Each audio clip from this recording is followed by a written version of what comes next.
So, Miss Rose, you said that you have a no shelf control. I'm putting you on the Yes. spot, Queen. You go first. Okay, I will go first. I will.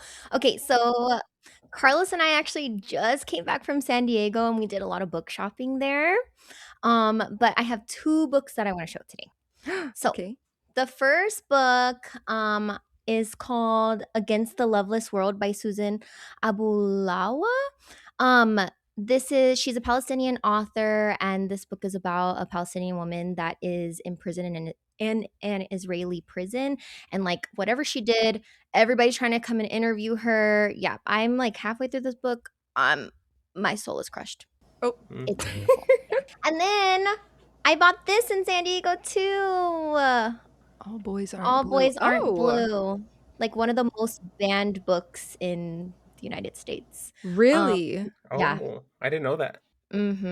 Yeah, and I've been wanting to read it, and I think I'm ready. I'm going to be crushed, but I'm ready. See, Rose likes to say that she doesn't like books that make her sad, but then all she does That's all is she read. reads. Yeah, she's You're like, right. I'm crushed. She I'm literally just started traumatized." reading Burn Down the Master's House, or what is it called? Yes. Oh. Burn Down Masters. Wait, stop. That's spoiler. That's one of my crazy. book recommendations. Oh, okay, shut up. Shut the hell up. Okay, my no shelf control. I got this on Kindle. It's Cosmic Love at the Multiverse Hair Salon by Annie Mayer. Wait, I just picked that up. I didn't buy Really? it, but I was like reading the back of it at one of the bookstores in San Diego, and it sounded interesting. Yeah, it sounds good. I'm nervous because it's got like time travel kind of a vibe, and I feel like those books always make me so nervous because either they're done really well or it's like I'm confusion. So we'll see, but I'm excited because it's a little, I'm pretty sure it's sapphic, so I'm very excited. Period. Ryan, did you buy any books? Have you recently bought any books that you want to spill? No, I've been doing so many book events, so I've been surrounded constantly with like all these temptations because I'm like at bookstores or at like pride festivals. But I'm very good when I sort of determine that I like am not there shopping, I'm there like working for my own stuff. I'm pretty good about like saying no to my impulses because otherwise I'll buy everything, right? It'll be a slaughter. And so no, nothing new this weekend, which is kind of rare for me. So proud of myself. Okay, shelf control. Love that. Okay, Yeah, I have it. I have the shelf control. I wish I did. God, my credit card hates to see me coming. I know.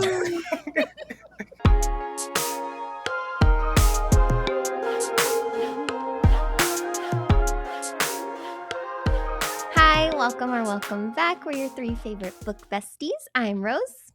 I'm Carlos. And I'm Lauren. And today we are joined by the lovely Ryan La Sala. Hi, everyone. Thank you for having me. I'm so excited to be here. Happy Pride, everybody. Yes. Snaps for Pride. Yes. We're recording this right at the tail end of June. So I hope everyone had a good Pride month. But I'm Ryan La Sala. I write queer, YA, horror, fantasy, one weird rom-com thrown into the mix, but I've got a good range. I've got a good range of books.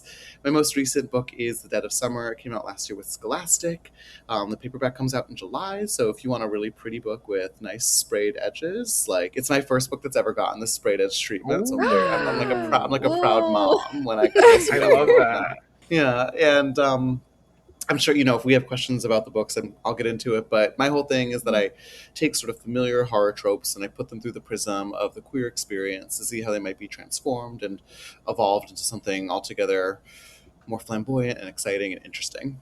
And that's very on theme for this episode. For the first part of the episode, we're going to do sort of like taking popular books that don't have queer rep that everybody loves and recommending you something that does have queer representation, because there are so many wonderful books out there that I feel like aren't getting enough love. And I know, Ryan, you kind of said something on social media that I was so I don't know, it felt very prominent for this time because so many people in Pride Month have been doing the rainbow stacks I Oh my know. god. I Oh know. my gosh. Yeah. Stop. So many people do the rainbow stacks, and I'm like, but where are the queer authors in your rainbow stack? Like, why do I see Akatar as your first one? Akatar. So weird. Oh my god. Yeah. No, it's crazy. And like, cause I get tagged in these occasionally, and I'll look at the stacks to see like, oh, who else like made it onto this list, and you kind of start to like know who shows up for, because you're like, I'm like, oh, Kalynn, she's got a great red book, right? Like that's always going to be amongst the reds. And then, but then when you see like that like hot magenta Akatar, it's like, what is that? What is that doing here?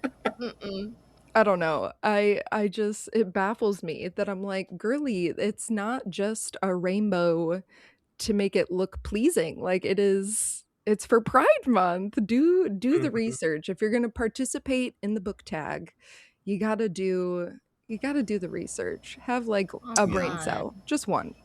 Just one. Yeah, it just takes one. But yeah, so to make everybody's rainbow stack better this Pride, we are going to give you some of the books that we've seen, and then we're gonna, gayify them. Make sure that you actually participate correctly in Pride. Yeah. And can I just say, Ryan, your Instagram bio, I love that it says yesified RL style. And that's literally like that's what we're doing. Yes. Someone said that once, and I was like, I'm taking that. That's mine. I love it. Also, we're like he's also a Scholastic author, so I've met Bob, as they call him, like internally, Bob Stein. And he's like so funny. He's like so direct. He doesn't have to answer any question he doesn't want to answer. Like he kind of does whatever he wants. And so I really do mean it when I'm like, oh, I want to achieve that level of like no fucks given that Bob Stein has. Like he's an icon for that. I love. All right. Who wants to start with their first recommendation? I think we should have Ryan start. Well, I'll begin. Do we want to do it like round robin style, or you want all of mine all at once? Yeah, we'll do round robin. So I kind of thought we were going to go in the direction that we've been chatting, right? Of like, well, we've got the rainbow stacks without any of it. We're talking about Akatar. So I've been thinking about what I would suggest to people if they like the romantasy side of their bookshelf, but they want something queer, right? Like if you've got the Akatar, I'm not here to shame you. Like, have your fun, right? Like, there's a reader for every book, right? Right. But if you wanted to queer it up a little bit, let's see, what did I write down? So, and I was also thinking about this because I saw like Fourth Wing pop up a few times too, and I think I would recommend to folks, like if they want like the dragons, right? If they want like the fantasy and the magic, the Priory of the Orange Tree comes to mind as a right, like it's like a. I don't want to. I'm going to sort of like dumb it down. I know I've not finished yet. It's on my like TBR currently, but I was talking to just a few readers, and it's a retelling of like the Saint George versus the dragon story in the Bible, and it's queer. And there are 3 of these books, so it's a series, but they're not necessarily like they're interconnected, but they're not sequential. So you can read them in any order. And they're big books too, so they're like meaty, and I love that. I like that there's like a whole world, right? Like they're door stoppers. So I'm just dipping my toe into it now, but I'm very excited about it because I've had my eye on this series for a very long time. Love that. Ooh, that's a great recommendation. That was also on my list, but I put down, I was like, okay, if Priory is too fat for some people, because some people, they look at those page counts. It's intimidating, yeah. So I know, Rose hates a big book. She swears, but she's reading the biggest books ever. Okay, but like, guys, maybe I just don't know what I like, okay? No. Just let me live. You cannot say you don't like big books and then read all 9,000 books of Zodiac Academy. I will not hear it. Like, I'm just a girl. But for those that don't want to step into Priory, because like I said, might be too daunting, I put down the Fireborne series by Rosaria Munda. I know book 1 is just doesn't really have a lot of queer rep, but book 2, the main POV is an romance. So, and that's very like Fourth Wing style, like with pretty sure it's literally a Dragon Rider Academy with like class conflict, deadly testing, all that stuff. Love. Ooh. So I piggybacked. Sorry. No, that's good. That's good. We should keep it.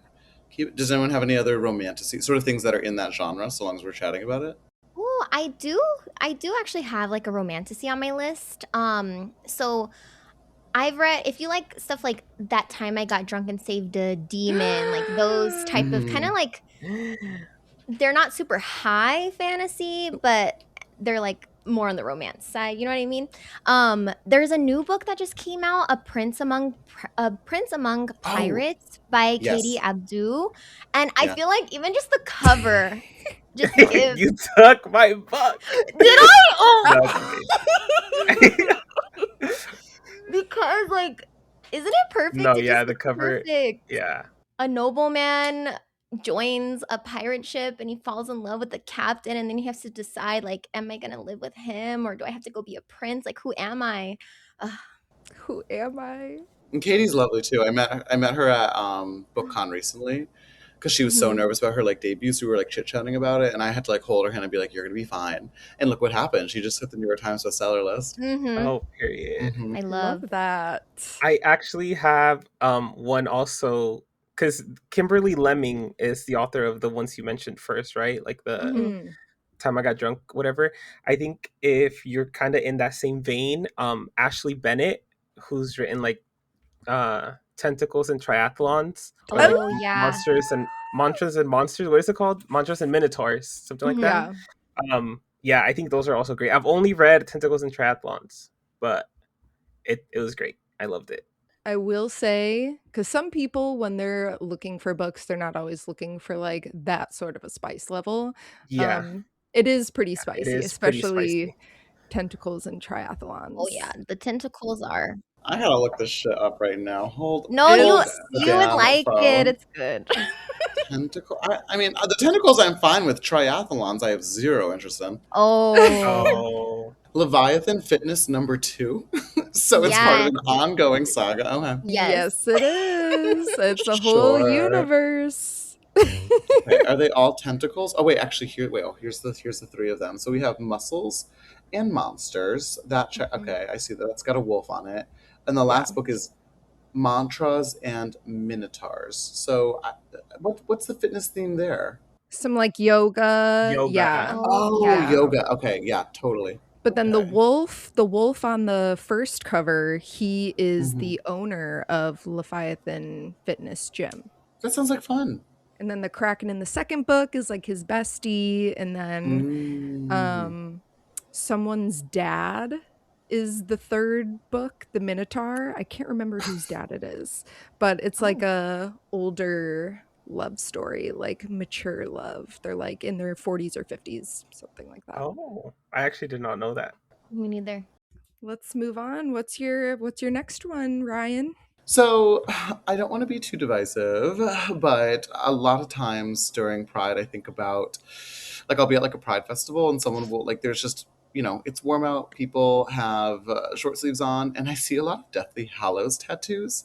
And I kind of wonder about how those people are doing, right? Like, how, obviously, Harry Potter had a huge cultural impact, but then since then, we have like this, like, atomic bomb that J.K. Rowling just kind of keeps setting off in her own For legacy. sure. And so I see these people go by and I'm like, how are you? Are you okay? But I think a lot about, especially being within young adult, like I write for teens, I write for older people too, but I'm adjacent to like middle grade. And there does seem to sort of be like this like Harry Potter shaped hole, right? In like what we give kids now, right? Especially if we want something that is more accepting. And so I wanted to mention the Witchling series by Claribel A. Ortega, because it is for middle schoolers, but if you have like Ooh. any whimsy or any sort of like child left in your heart, this is something that like you would love even if you're an adult. But it's about a world sort of adjacent to ours where you're sorted into a witch coven at the age of I think like 13 or something like that. Maybe it's like 11, it might be a little younger. But it's about three witches who are sort of all enemies at the start of the story that don't get sorted into anything. They're sort of spare. Like there's no spot for them in their own world. And so they have to form their own sort of like misfit coven. And solve sort of this impossible task, or else they get turned into toads by the end of the first book. And there's 5 wow. books in the series. The 5th one is coming out at the end of this year, and like the way that these girls like grow in battle and sort of figure out their stuff is so like it's everything that you want from that kind of like cozy fantastical story for like younger kids, while still tackling like very important themes of adolescence and society, like sort of figuring out like that your world's not perfect, that you've got to do something about it, right? Like these are all things that like I love from the fantasy series that I read as a kid. So now I have really enjoyed like being able to hand this to people and being like, give this to your kid, like they're gonna love it. And it's like it's a bullseye every time. I love, and the cover's so cute. The covers are really cute. Yeah. I kind of also have like a childhood book comparison almost. I mean, Yeah. maybe like more like teenhood book comparison, but if you really like the Hunger Games, this book I actually recommend probably too much, and I've probably talked about it too much on this podcast. I know exactly what it's gonna I be. know Carlos knows it. The Sunbearer Trials by Aiden. Stop. This was on my list too. This is next on my list. It should be, because this book Mhm. is, in my eyes, literally perfect. Like, dare I say, better than the Hunger Games. Dare I say? Dare I say? That's a bold move. Poor Aiden. You're gonna set Aiden up for some real Oh no! fan mail. Don't come for Aiden, you guys. Just come for Rose. No, just come for Yeah, me. yeah, go Cancel after me in the comments. It's fine. It's fine. Okay, but this book, Mhm. everybody should read it. Like, it is. Oh, it's so perfect. I just don't know how Aiden did this. Like, And I'll read it this year. you have to. I literally Okay. gifted this book to Carlos, and he hasn't read it yet. Oh, And Celestial Monsters just came out. So didn't the sequel to it? Yes, it's a duology. It's a Mhm. duology. Yeah. Have you Yeah. read the second one, Rose? No, because I don't want it to end, guys. I can't finish this series. I don't. I can't. Another I one feel of that, Rose's Rose. toxic traits. Thank you, Ryan. Yeah. No, Ryan understands. No, I get it. Yeah. There are books that I've reread up until like the 80% mark, and I've just never finished because I can't do it. But I've reread the first 80% like 3 times. Yeah. Thank you. Yeah. Wow, I actually feel so heard right now. That's crazy. Ridiculous. That is ridiculous. So if you like the Miss Peregrine's Home for Peculiar Children, I think you should read House in the Cerulean Sea. Oh, okay. Yeah, it has like that same like kids, like these weird kids with like powers, you know. And it has like, just that cozy vibe, like found family. So I really love that book. In that vein, like if you like kids with powers at like a misfit school, Every Heart a Doorway is also a really gorgeous opening to like a very long series that is about that kids Shannon who have been Shannon McGuire. Yeah, Shannon McGuire. Yeah, I Mhm. think it is queer eventually. I don't know what the first one is, but there are queer ones like installments in it about kids that get the kids that get like absconded to like Narnia or whatever these like secondary worlds. So like what happens when they come back to our world and they can't fit in anymore? They're all sent to like this one school, and they've all been on like their own adventures, and then someone dies. Oh, It's great though. It's a beautiful book. wait, that Okay, sounds love. good. I have seen it around and I never picked it up.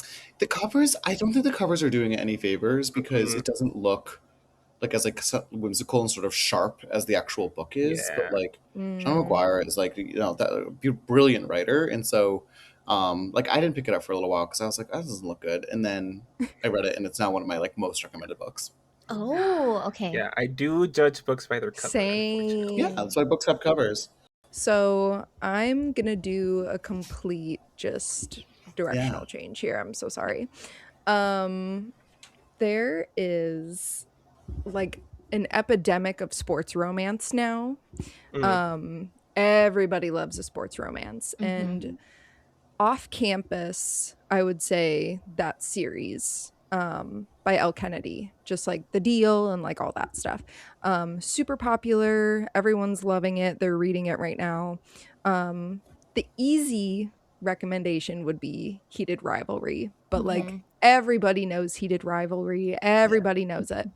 So instead, I'm going to do, instead of a hockey romance, this is called Smash or Pass by Birdie Schae, and it's a volleyball lesbian romance. Oh. So That yes. sounds great. Very, very good. It's like ragtag group of friends, a volleyball prodigy who is helping this girl win her boyfriend back, but then she ends up like kind of struggling with some feelings for this volleyball prodigy at this beach volleyball tournament. And I'm sad. I was there for it.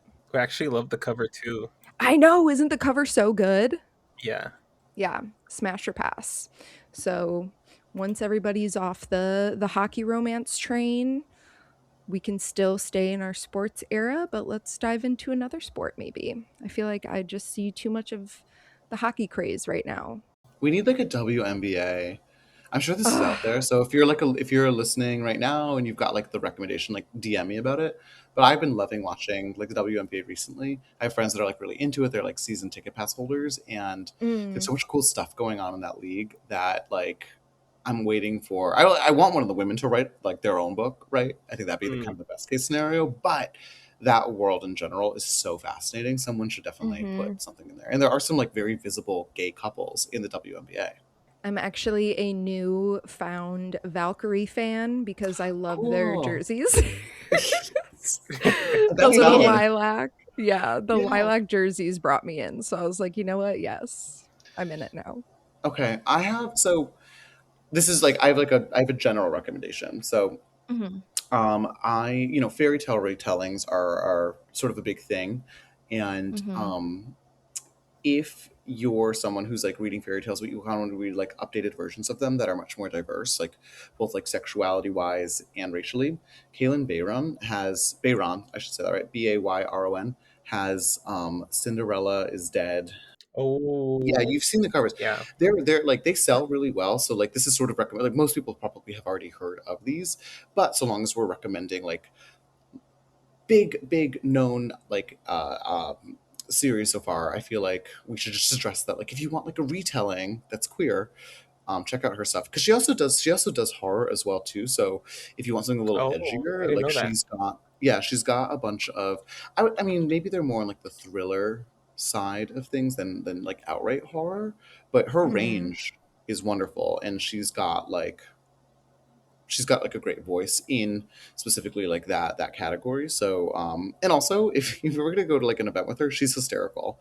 Like she's like a Oh, deadpan really? person. Yeah, she we've done events before and I'm like I can never tell if she like thinks I'm funny or if she like despises me.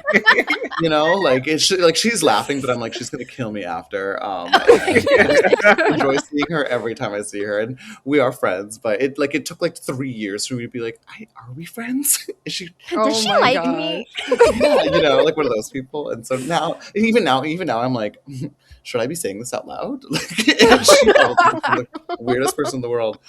But yeah, Kaylin's wonderful. I'll kind of well, I guess it's like same, but I'll pivot a little bit to like a little bit more like horror-esque. Um Okay. but yeah, if you like any like haunted house type of story, I kind of have like a comparison of Home Before Dark by Riley Sager, because I really really like that book, and just really any other haunted house story. I think you should read Model Home by Solomon Rivers. Solomon Rivers Oh writes. yes. This honestly, guys, do I like sad books? Because this book is Yes. devastating, and Solomon Yes. Rivers only writes devastating books. I'm not gonna lie. It is great Perfect. though. It follows a single parent named Esri, and Esri's parents just died like kind of randomly, like it was all of a sudden. And they have to go back to their childhood home, which they grew up as being the only Black family in this wealthy white community. So when they were kids, of course, they had to deal with racism, but also Esri deals with like identity, like finding their identity, what's their gender identity, all of that. Mm. Now being a single parent also struggles a lot with depression. And then this book also, like being a haunted house story, does uncover a lot of like childhood trauma that they went through too. Like it's great, but if you don't want to be sad, maybe don't read this book. But it's a beautiful book. And spooky, very spooky. Ooh, okay, spooks. Hmm. I love a spook. Yeah. Period. If you're like a big like Stephen King, like small town, something's not quite going right here. Like let's take a closer Hmm. look. A book that I love recommending is The Brightlands by John Fram, which is about a kid that, like, he grows up, he escapes this small town that he was like born and raised in. He's like one of the only queer people there. But he gets a call from his younger brother, who's like a captain of the football team still, and something's really off about this call. And by the time he sort of like figures out that he should go home and like check on his brother's gone. Something has taken him. And it's this thing that has sort of been in the town for a long time. And it's part of the reason the main character left in the first place. And so he has to kind of dig up all of these like secrets about the town and the football team and all this fun stuff. But it's a really like brilliantly plotted like thriller horror. Ooh, I like this cover too. Mine actually is one of your books. Hee House. If you like House of Hollow by Crystal Sutherland, That book is so good. Oh, The Honeys by yours truly. Okay. The vibes are so similar. It's actually crazy. It's like got the same mystery aspect, body horror, like oh my gosh, creepy family vibes, like just so similar. I haven't read it. I really want to read it though. I kind of it's avoided so books good.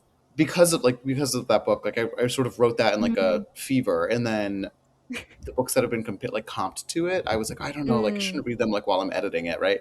Right. And now I'm like in a different phase of my life, so I have to circle back because I have like a stack of them that I was like, all right, this will be my treat for later. Yeah. And it's there, yeah. I don't have one, but I mean, I hear a lot about Chuck Tingle's books. I haven't read them, but I know Rose and have you read any, Lauren? Yeah. Yeah. Okay. Yeah. And I do own a couple of them. I just haven't read them, but that was like the first thing that I could think of. Yeah, definitely Camp Damascus, Bury Your Gaze. Bury Your Gaze was so good. Yeah. So good. If you love like film elements in a book, I think Bury Your Gaze is a great book. Totally. Yeah, I agree. Well, it's also just such a crazy book too. Like Bury Your Gaze had like really elements that I really did not like expect. It really felt like a fever dream at some point. No, it actually felt like a fever dream because like what the actual like horrors of the monsters that were attacking the main character. Right. I was like, what? Did I read this correctly? What are these little things? Right. But also, I have to make such a hilarious comparison because if you remember, the first villain in that story was the smoker. Reminded me of the hash slinging slasher. It was giving hash slinging slasher, yes. It was. I was like, wait. Yeah, just give the smoker a little spatula. Yeah, a little spatula hand, and then that's it. I do have one more horror. Okay. I kind of like, this book reminds me of Horror Store by Grady Hendrix, if anybody has read that. But it's like, imagine if you were trapped in IKEA and like monsters and zombies or whatever like are backrooms. Like it's giving backrooms, yes. Okay. Okay. So Crafting for Sinners by Jenny Kiefer. I don't know if you guys have heard of this book. I've never heard of this. Wait, guys, you have to read it. So we follow it's like a sapphic horror. And so this lesbian couple live in a small town in Kentucky. Okay. I think the town is called like Devil Kill or something like that. It's creepy. And they're living like paycheck to paycheck. And our main character, Ruth, she has to get more yarn for her commission, like so she can make enough money to pay rent. And so she goes to the local craft store, but Ruth, she has a little bit of a stealing problem, just a little quirk. So she steals the yarn and she gets caught. But instead of calling the police, they trap her in the store and start attacking her because this craft store is owned by the mega church. Oh my God. Rose always has either like the craziest recommendations or the saddest. Like there's no gray area. There's no gray area. You're right. Because my last book is pretty depressing. I'm not gonna lie. All right, circling back to Ryan. Got another one for us. Back into the cozy realm, and I was trying to find a way to recommend this book because I was like, I don't even know what I would like replace in like the popular canon with this book. The only thing I could compare it to was like Studio Ghibli films, like My Neighbor Oh. Totoro, like Okay. Kiki's Delivery Service, and I'm here. House Moving Castle, which was actually a book by Diana Wynne Jones before it was Mm. adapted by Mhm. Hayao Miyazaki. And so like, okay, that's my like tangential way of shoehorning in this recommendation, but I feel like everyone should Yeah. read this book. But it's Verity Vox and the Curse of Foxfire. It came out last year. It's by Ooh. Don Martin, who it's like his like debut like YA novel, but Mhm. um, it's about a witch who is called to a town in Appalachia where no one can leave. It's like a cursed town. The people are sort of trapped there. She sort of lands and for a little while is like totally shunned by the townsfolk because they don't want more like trouble. They think that she's going to bring more trouble to them than she's worth. Um, and so she has to ingratiate herself by sort of like solving various like problems that these people are having with like her magic so that they finally kind of tell her what's gone so terribly wrong in their town. And then eventually she has to solve that problem too. Oh, cute. Mhm. But it's like it's beautiful. So if you love like Kiki's I Delivery love the Service, cover. yeah, it's great. And you know what? Yeah. Um, that book did really well and it's still selling really well. So I think they've re-upped for like, I think there are going to be two more at least in the series. Mm. And I know the second one's Ooh, already written. So it's an ongoing series, which is exciting to have like something that like definitely. kind of catches fire and people really like it. So yeah, keep an eye out for it. Yeah. This kind of reminds me of the book I just finished, The Keeper of Magical Things. Mm. I don't remember who the author. Let me see, Keeper. But that book is actually sapphic. Ooh, Um, Mhm. okay. and it's very cozy. Like they go to this town bringing these little like magical artifacts, but they end up like helping the town with these magical artifacts, and it's like the smallest little town. They bring the magic back there. It's by Julie Long. Cute. Um, I don't have any cozy because I don't really like cozy books.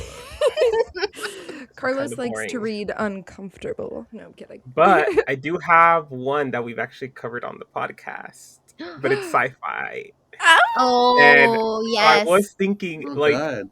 I was trying to compare it to Mhm. like another book, and the other book isn't really romance, but it was the only thing I could think of was Project Hail Mary.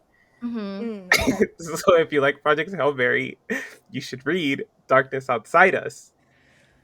Ah, this book, Agree. I don't even know how to explain it. Like, I guess it is kind of like Project Hail Mary, where they're Mhm. sent out into space basically to save humanity. And I feel like that's as much as I can say without spoiling anything. Yeah. And it is two guys on the spaceship. They don't know each Mhm. other. They're from different countries, and they kind of have to work together to save humanity. And Mhm. a lot more happens. And then just on the same sort of like gaze in space, obviously Okay, Gideon the okay. Ninth. I feel like Oh yeah. Mm. lesbians in space is just sort of the tag that I keep hearing for that book. And so just a very easy little space sapphic. I do have one last one, and again, it is just a complete directional change, so bear with me.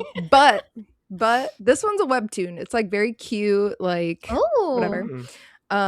If you were a Twilight person, like I was a Mm. Twilight person, then Love Bites. Wait, I just saw this the other day, and I was gonna add it to like my TBR because I Yes, love the cover. yes. The cover is everything. It is vampires and werewolves. So it's definitely like a forbidden romance, enemies to lovers sort of situation. Mm. Yeah, little romance. Basically, if like Jacob and Edward were like, you know what, screw Bella, what if we Love. kissed? Hell yeah. I love that. I love it. I do have a werewolf one, Oh, and it's another TJ Klune book, Wolfsong. oh, I I love heard about this book. Mm. that book is so good. Like just the found family aspect. I literally cried so much reading it. I just love them so much. And I never continued the series because I'm kind of scared, but I will be continuing. I do have one last book that will make everybody cry too. Let's hear it. Okay, Rose. Okay, but I don't know if you guys read James by Percival Everett. Did you guys Ooh, I read did that? no, but I not. did It's like hear a of it. retelling of Huckleberry Finn. Oh, But if okay. you like that book, definitely even if you haven't read that book, definitely read Burn Down Master's House. That's why I told you guys don't spoil it. That was my last recommendation. I am not finished with it yet, but I am crushed inside. It's like interconnected stories that are based on actual enslaved people in history, but the Mm. author gives them kind of like a different ending. So, for example, the first story, because there's only 4 chapters, so it's like 4 different stories you're following. The first story is Luke and Henry. So, where they were in actual history, they were abused, forced to do like just awful things, and this author gives them love. Mhm. Or like another one who is like kind of fighting for rights for enslaved people after you're free. So it's just it's beautiful and it's so well written, and just the author's note, like the beginning of the story, I highlighted at least like 13 different sentences. First like 3 pages, okay? It's beautiful. So that's my last recommendation. So, like, maybe if somebody really enjoyed The Reformatory, If you like this. I the want to read that. reformatory, yes, read this book. Oh, that is great. It's a great comparison. All right. I think that is all of our recommendations. So now I just have, I want to talk to you, Ryan, a little bit about just sort of your books. And I remember when The Reverie first came out, and it was like the gayest fucking book I've ever read, and I loved it. The sorceress drag queen, like, hello, bedazzled like monsters. I I just, forgot what? about that. Yeah, they were Yeah. gay. You're totally right. Yeah, they were Yeah. bedazzled. They They were. were bedazzled. Yeah. Yeah. What sort of gave you the confidence to write a book like that in that time? Because I feel like that Yeah. was not very popular at the time. Just a book that was that outwardly gay. I mean, that's kind of the answer to the question because I started the book as a high schooler. I was a junior or senior Oh. in high school, and the books that I was being handed for young adults were things like The Hunger Games and Twilight and Divergent. And I liked all those books, but I couldn't quite reconcile the absolute absence of like queer people because these were the books that were supposed to be sort of the cutting edge, right? Like, Right. what can a person imagine? You can do anything in writing. Yet, there just didn't appear to be anybody like me in these books. And so I had a teacher who was aware that I wanted to like write. And so she said, like, okay, well, if you're not like these books and if you think you can do better, why don't you try? Which is a bold statement to give to like a high schooler, but I was delusional enough to like take that charge seriously. I was like, you're right. Like, why don't I just write what I want to read? And so Mm-hmm. I started a few other things, right? Like I was into fan fiction and I would do like, this is back in the age of like Gaia Online and like archive, all Yes. these places like forums and stuff like that too. So I found other people that wanted to kind of read stuff like this and kind of just started like these random writer groups, and none of that stuff really went anywhere specifically, but it was my first like chance to meet other like queer writers and Mm. to not sort of be judged solely based on the fact that I wanted to write about like a gay kid, right? Like I Mm-hmm. Right. remember trying to get published at first and looking at all the message boards on like absolutewrite.com, if anyone remembers that. Like this is like an old website about like how to get published. Right. And no one would give me feedback because they would get 2 sentences into like my pitch or my query or whatever. They'd be like, oh, no one's buying anything with gay characters. You should hide that fact. Mm-hmm. Like you might be able to kind of get past like the agents and but you can't because the market is so against like gay characters that it's just you have to hide that fact or change it. Those are your 2 options. But I was so Mm-hmm. determined because I knew what I wanted and I had friends by this point who were interested, and so I just kind of went full like pedal to the metal, right? Like I was like, okay, well, I'm not going to change this. So I am going to make it the best that it can be and the gayest that it can be.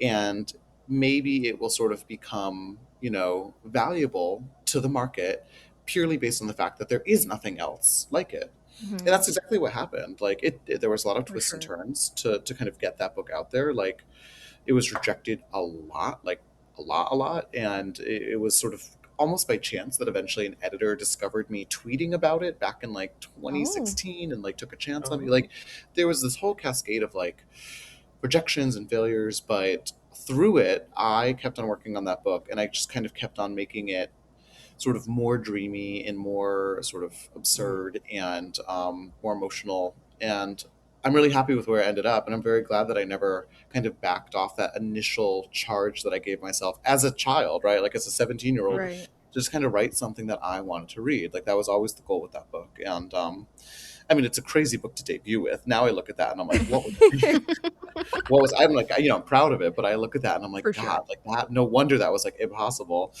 But, joke's on everyone else because that book came out and then was immediately picked up by Barnes and Noble for their like YA book club at the time. Like it was like a national book club pick, like the second month that it was out, and like it had all these other cool things. It opened all these doors for me, and I'm forever grateful that I had that nerve because I sort of stepped into the role of author very much as myself.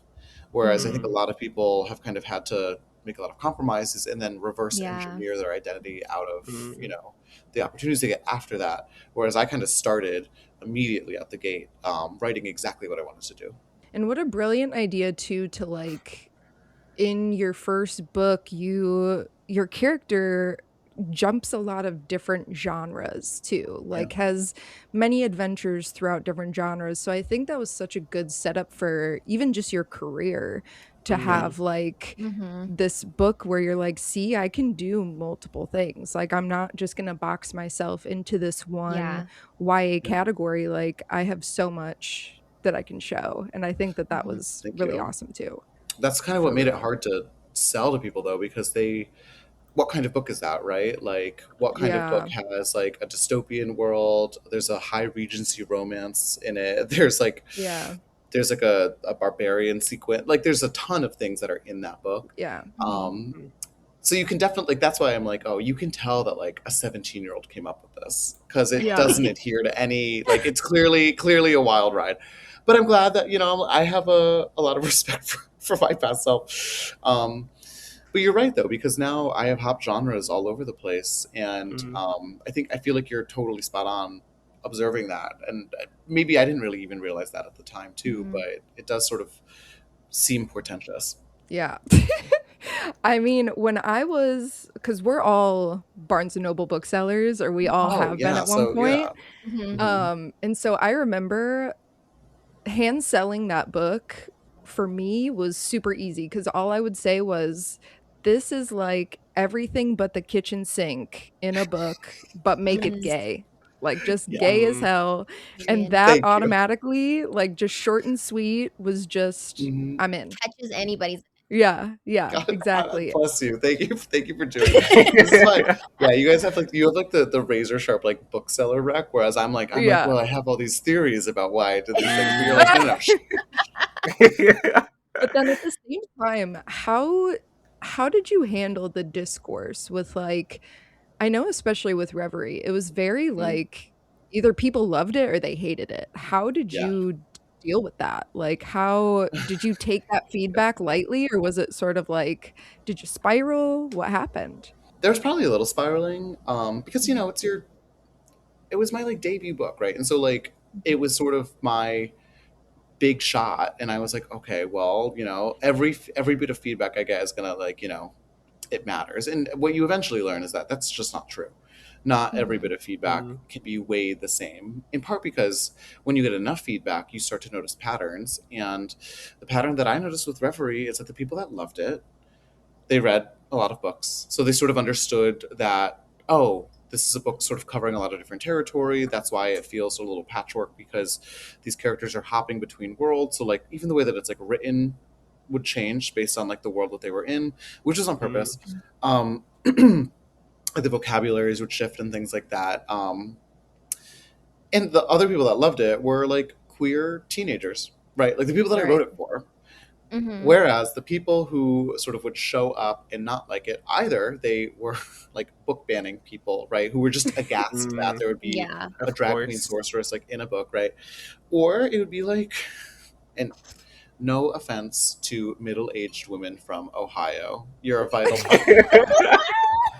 But it would be some middle-aged like woman from Ohio being like, "This was unrealistic," or they'd be like, I That's didn't really connect." unrealistic. Yeah, they'd be like, "This book about a 17-year-old gay kid from Connecticut didn't feel true to me," and I had to sort of sit back and be like, "Well, what do you know about the truth of like what my actual childhood was like?" Because I just Right. lifted my own childhood and put it into this book. Yeah, That's what I knew. exactly. And so eventually you kind of notice this like pattern, right? Like I would, Mhm. because I would read all the Goodreads, right? Like I would look at everything, For sure. and now none of that stuff phases me anymore. But at the time, I remember having to like make the decision, like, okay, am I gonna let myself like really crumble because I'm now the focal point like of a national book club, right? Like that's a crazy Right. position to be put in as like a debut Mhm. author, or am I just gonna like accept that this is now out of my control. It's in everyone else's bookshelf, and they get to feel about it however they want. But that doesn't Right. necessarily have to dictate how I feel about it. And I went Yeah. with the latter. It's a very good. I love that outlook, actually. Like you said, you wrote this when you were a child, and it Mhm. was like your own life, and it's for other teenagers that are feeling the same way, that need to feel Totally. validated and like, oh wait, it's okay to be me, you know what I mean? So sorry to those 45-year-old women in Ohio, but And like I Get hope fucked, someone's taking. Cheryl. True, yeah. I hope someone's taking care of Daryl. them, but it's just not yeah. my job to write for them. It was never my intention. I'm glad that they picked it up. Thank you for taking a chance. Mhm. And you know what's funny? A lot of them really liked it too. A lot of them were like, "I don't know anything about this, but I'm having a great time." And I'm like, "Thank you." So yeah. Amazing. So then jumping into your newest duology, like Mm. what I don't know, what made you want to switch up and write a story like this? I've always loved horror, and so Mhm. making the switch doesn't feel that surprising to me because I've always loved like telling a scary story, right, to the people, like freaking people out. Has always been like a fun hobby of mine, a pastime. And so I started with The Honeys as my first horror novel. Then I wrote Beholder, and they're very different, right? Like one's at a summer camp, Right. one's takes place in like New York City. When I started to talk to my publisher about my like third horror novel, whatever that was going to be, I know I wanted to take like a big swing, and so I decided to set it in like a queer beach town because I'd spent a lot of summers with my mom going to this like queer beach town called Provincetown. It's at the very tip of Cape Cod, and it's Mm. been a queer sanctuary for quite literally like hundreds of years. Mhm. It's like an artist commune at one point in its history, and then Oh now it's wow. just like gay people wall to wall.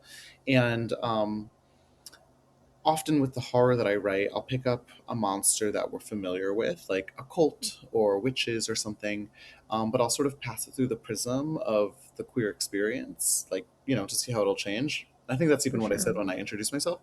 Um, so with this, I was like, oh, I want to write something about invasions, right? Like either like an alien invasion or like a bodily invasion, like zombies.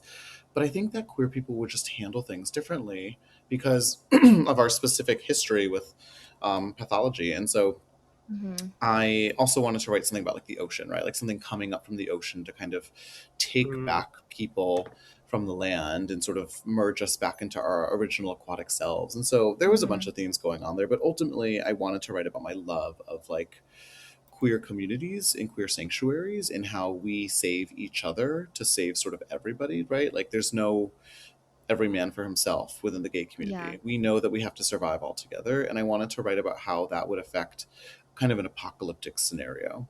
Um, and then I also just, I go to these places with my friends and we have a beautiful time. And a lot of times I'll be like at the club on the dance floor with my phone out taking notes about something beautiful that I've seen Oh, I or something love Mm. that. funny that happened. Like if my friends can't find me, like they know that I'm usually like tucked in a corner, like writing down something funny that someone Mhm. said. And so Mm. you do that enough, you kind of start to write a book by accident. Oh, that's such good advice, actually. I love that. I love that. And especially it's a little bit hilarious to me that you're like, "Ah, I love this place. I feel so safe. Like, let's make it scary." Like Yeah, agree, I know agree. that's my sickness is that I'm like, what if we destroyed everything? Like, what if it was Right. murderous? That's so Oh, funny. I love that. I feel Yeah. seen. Especially here at Control Yourself, we love a cult. That is We one Yeah. thing love a about Oh, cult. yes. As I do think I. that As do I.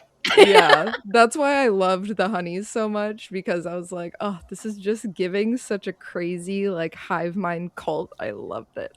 Did you ever Ugh. read, has anyone here read Bunny by Mona Awad? No, but I know everything about Okay. that book. I haven't read I it, was, but I know too much. Yeah.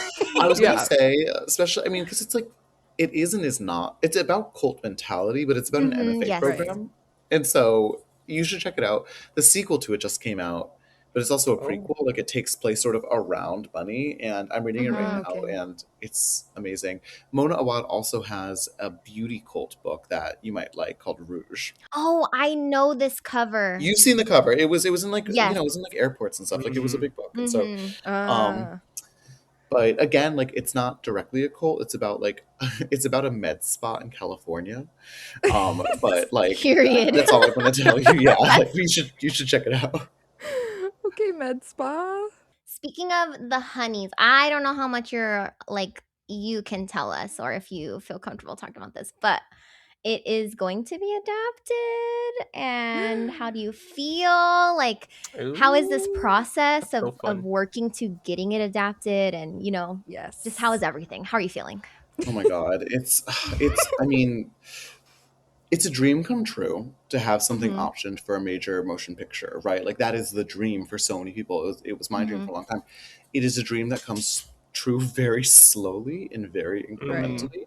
And so Mhm. it sort of feels like, you get like an update like every couple of months. And, Right. eventually when you sort of look in the rearview mirror, you see all of the things that have sort of led to like where you are now. And it's easy to be like, oh, how cool. Like, let's celebrate. Mhm. But as it's happening, Mhm. I sort of proceed step by step thinking, oh, this is about to fall apart. This is never going to happen. Like, this Mm. is never. Mm. But, despite that outlook, um, because Hollywood, you never can be sure about anything, right? Like everyone Yeah. warns you Right. against it. I have to say that like I'm really optimistic. It was optioned a few years ago, and then there was the writer's strike. So that was like immediately like I forget how long that was, but it was like I think over a year, close to like 8 months to a year or so, that like nothing could proceed. Like we couldn't even like sign the contract, right? And then we had to like have these meetings and blah blah blah. But fast forward, here we are today, and we have a full screenplay that's gone through revisions. I'm an executive producer on the project, so I get to like give Shut feedback. Oh, up. Yeah, that's like I got to great. like negotiate that into the contract, and we're like meeting with directors and talent agents and the people that actually start to kind of attach themselves to a project so that it can be brought to a Mhm. studio for the thing to be greenlit. And so like Yeah. Right. it feels really unreal because of the pace that things happen at and because it all feels so tenuous. But then I look at the actual progress we've made and I'm like, oh, like there are many people that are working on this that are trying to make it real. Like it's not just my dream anymore. It's kind of the dream of like all these people that have now begun to touch it and imagine what it might be. And so that's really cool. But you do sort of start to feel like you lose a little bit of like the preciousness around something because it is not just mine anymore, right? Like Yeah. Yeah. another Mm. writer is now writing the screenplay and I love him. He's doing a great job. I trust him. But it's not just it's no longer just me and like my laptop and my cat writing in my bedroom, right? It's like a bunch of people around like a meeting table. It's a Zoom with like a dozen windows open, and that's a really different creative experience for me. But I don't mind it because I look at all the people that are trying to make this happen and I respect the work that they do. And I feel so honored that they've sort of chosen my thing to kind of lift up and create anew, which is it's a little weird, but it's really cool. Short answer. Okay, beautiful. I love. I love that. Yeah. That's got to be such like the ultimate praise of someone just thinking that your work is so good that they want to make it so people can also visually enjoy it and like Mhm. attach Oh yeah, actual totally. people. Like Yeah. Yeah. that's got to be such an unreal feeling.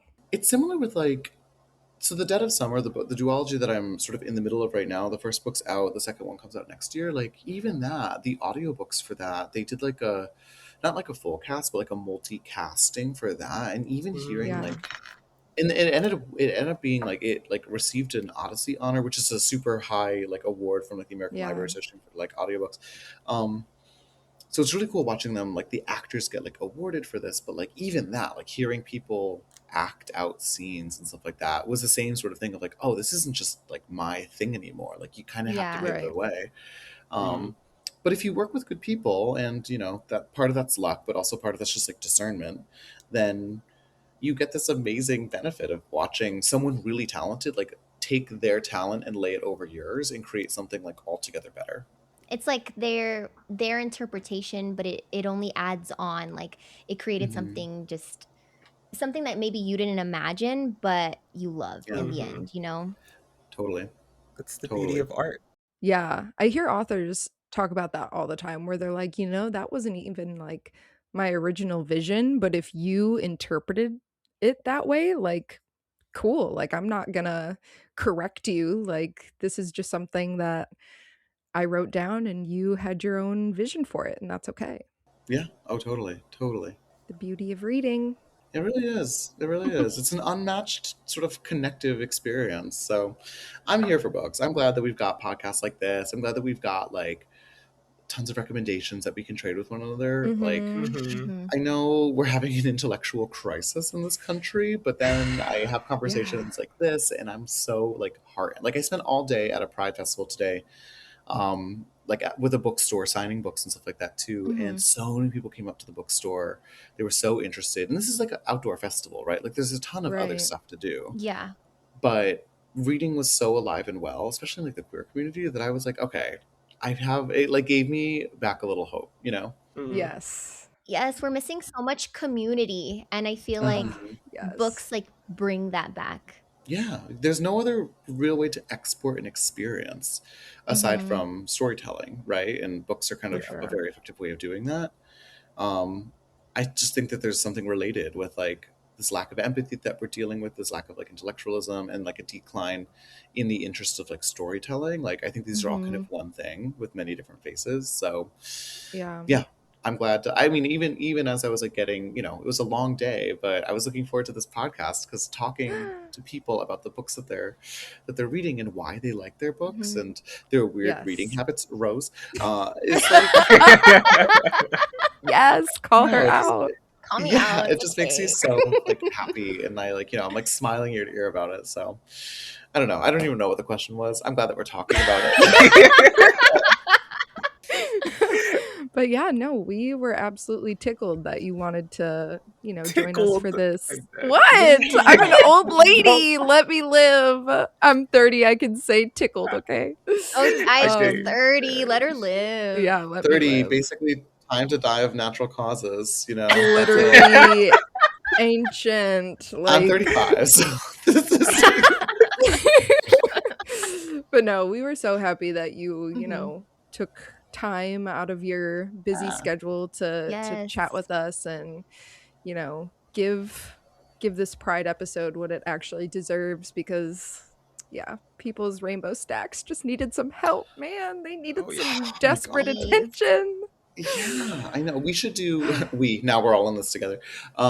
Next year or something like that, like at the start of the month, we should do like a Pride Rainbow Stack episode, so we all come with like a red book or something like that. We can I give people this. like an orange and a yellow, right? Like, I think it'd be interesting to see if we can create a little rainbow ourselves. Oh, I love. Well, I'm just saying, I know June is Pride Month in the country, but we live in Las Vegas, and Las Vegas Pride is in October, so we're invited in October too. And it's also spooky season. And it's spooky season. So it kind of works out. Are all of you in Vegas? I am in Japan. Oh my god. Konnichiwa, Angel. Konnichiwa, what's up, you guys? Yes. Wa name wa Ryan? I don't know. I was doing Duolingo Japanese for a little while. Yeah. I watch a lot of anime. Mostly I watch a lot. Yes. Yeah, thank you for working around our crazy schedule. Appreciate you. Oh my god. Absolutely. What a joy. We'll definitely have you back if you want to come back. You're welcome anytime. You could be a permanent part of our podcast. Up to you. If you're busy. Fourth member of our group, our K-pop group. Our K-pop group. Yes. I want to be the baby. Oh, you're the magnet. Okay. Right. The little I know about K-pop, but no, I'd love to. Oh my god, this is very fun. I appreciate you having me on. Yeah, of course. Where can people find you on social media? Plug anything that you would like. So upcoming, actually, there's a ton of stuff upcoming for me that not all of it's been announced yet. So the sort of Okay. direct upcoming thing, I'm not sure when this will air, but July 7th in the US is the paperback release of The Dead of Summer, which was my big release Ooh. like last year. It came out in Right. hardcover, but now the paperbacks are like beautiful, they're stunning. And at the end of them is a special preview of the sequel, which has just been announced. Oh. It was announced in Cosmopolitan magazine. Okay. Yeah. And that'll be out in April of next year. So I'm all in on like weird ocean horror novels for like the next sort of like Yes. cycle of publishing. Mm. And then that's all I can say. Sorry, that's it. That's all I got. Oh, but where Okay, you can we'll find take me it. though, yeah, because Yes. I mean I'm on social media all the time. So Mhm. if I have something that I can announce, the thing that I'm about to announce is a newsletter, but the announcement's going to Okay. be it's going to be in Times Square. So Oh. Okay. I Casual. can't I don't know. I'm still waiting for the details to get worked out, but like I sort of lucked into quite an opportunity, so we'll see how that goes. But like that'll be like in the like coming weeks, like that'll get posted. Oh, okay. Yeah. But if people are curious like what I'm up to, like that newsletter once it's announced will be sort of where I post a lot of stuff. But also I'm online generally at the Ryan La Sala on like Insta and TikTok and wherever. And you can buy his books everywhere. You guys, anywhere that you can get books, you got them. You can find me and my ghost accounts at Flower Reads a Lot, Instagram, YouTube. Yeah. Maybe she'll post a video someday, guys. Maybe I'll post a video YouTube or video a picture incoming? one day. YouTube video incoming maybe next year. Oh. Next year. What Next the? year, You can find me on Instagram and TikTok at Carlos Kings with Z's at the end. Just post comic book videos and updates, books, reading updates, random shit sometimes too. And you can follow me at Lauren H. Wrights, as well as on YouTube sometimes, Read Anything Good. But most importantly, the podcast, also on Instagram and YouTube, Control Your Shelf _pod. So, yeah, make sure y'all check us out. And again, thank you so much, Ryan, for Thank joining. you. You were so thanks wonderful. for having me.